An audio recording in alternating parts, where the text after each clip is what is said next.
boy. So in my usual style of playing games, I'm playing a game well after release in God of War Ragnarok. And I played through the campaign and the Valhalla DLC, and there was just something about the main campaign that really just irked me that I wanted to talk about. And that's the writing style for Atreus. Now, I'm sure there are probably people who don't like Atreus anyway because of his behavior. He can be a little bit of a brat at times, but he's a teenager. They could do that. And he spends a lot of the game trying to meet his father's expectations. He's kind of putting himself as the hero. He's addicted to prophecy and what comes with prophecy and how to figure his way out through that. And that's all fine. That's all good. But there's a section in the game that's called Ironwood. And this section sucks. This is a section of the game that has the whole, hold the analog stick forward while a character talks to you. And I swear they have it happen for like an hour and a half. It certainly felt like that. It was probably less, but it really just brings the game to a screeching halt. It absolutely killed the pace of the game for me, and it also made me dread playing as Atreus again, which is really bad because Atreus is pretty much the main character of the game. A lot of the revelations that happen in the game happen based around Atreus' actions. So when the game has a section that makes me dread playing as the character again, and as well as that, Atreus' gameplay isn't as fleshed out as Kratos', like they didn't really flesh him out in that regard, gameplay-wise, I should say.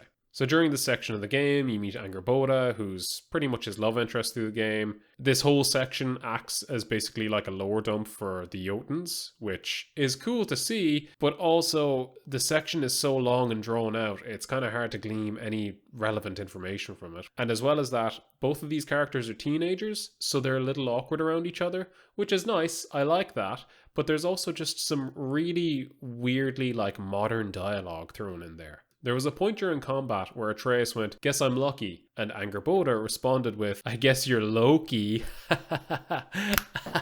Some real millennial cringe stuff. Like it's not very good. And I just don't know where some of these weaker parts of writing came from in the same game that gives you lines that are as hard as "death can have me when it earns me." And for some reason, when Atreus is alone in this game, he kind of, how should I put this? Nathan Drake's up a bit.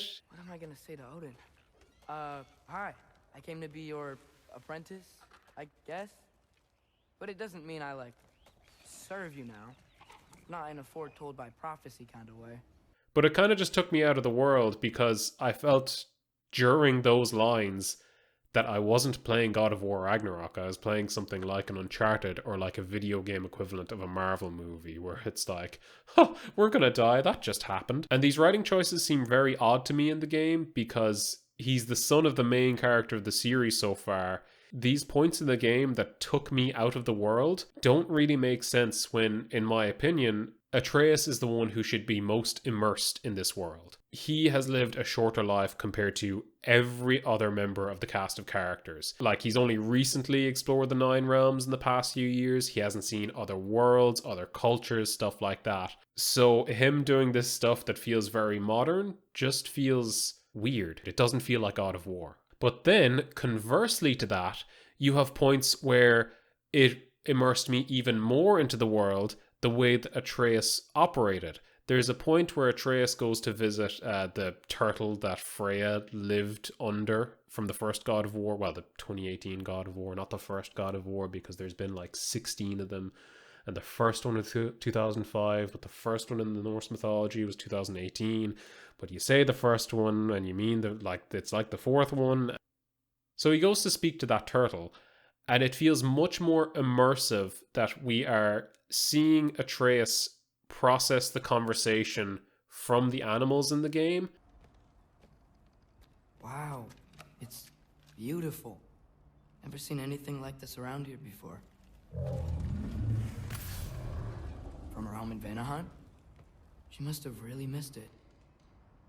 I think that's really interesting, and that put me into the world so much more than him just being like, "Oh boy, we're gonna die, oh geez." Like, all of that, that's his part of the world. That's how he operates. That's what he knows. That's what he's good at. It feels really good at those points to see that character have those little sections of that world considering I feel that other elements of the writing really let him down. You could almost split this game into 2 separate games. First, because the game is like 40 hours long, which I don't think it needs to be that long. The game could be split into 2 parts because it feels like a lot of the gameplay focus is on Kratos, but the story focus is on Atreus. So there's this weird kind of separation anxiety there, because when you're playing as Atreus, you know, the story is kind of being served, you're dealing with all manner of gods and stuff, but then you're playing as Kratos, and yeah, the gameplay side of your brain is like, ooh, this is fun, but it feels a little light story-wise by comparison to when you're playing as Atreus. I don't feel the balance is quite struck right.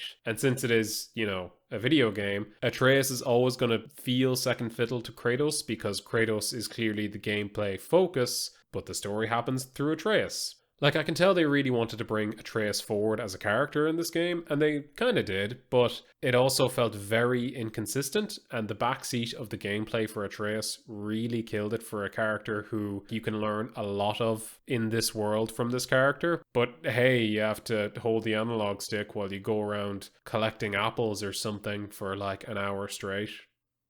That's fun, right? And while I do think Ragnarok is a good game, and I'm interested to see what else they do with this world, I hope that if they put more of a focus on Atreus in future, that they can clear up some of that gameplay story misbalance that they've kind of created there. Because Kratos, his story feels strong because he's a strong character, and his gameplay is strong, whereas Atreus, we haven't been with him for as long. We've only been with him for 1 game, 2 games now, and he really needs some time to shine on his own, and it feels like they need to get a consistent writing team for him, because sometimes he does really well and he has really heartfelt moments with Kratos, and other times he's just lucky. Oh, I mean Loki. Also, who the hell wrote in all the puns into this game? I think they genuinely had a dedicated pun writer. It's really weird. The autumnal stag. Hey, how about you follow me back home?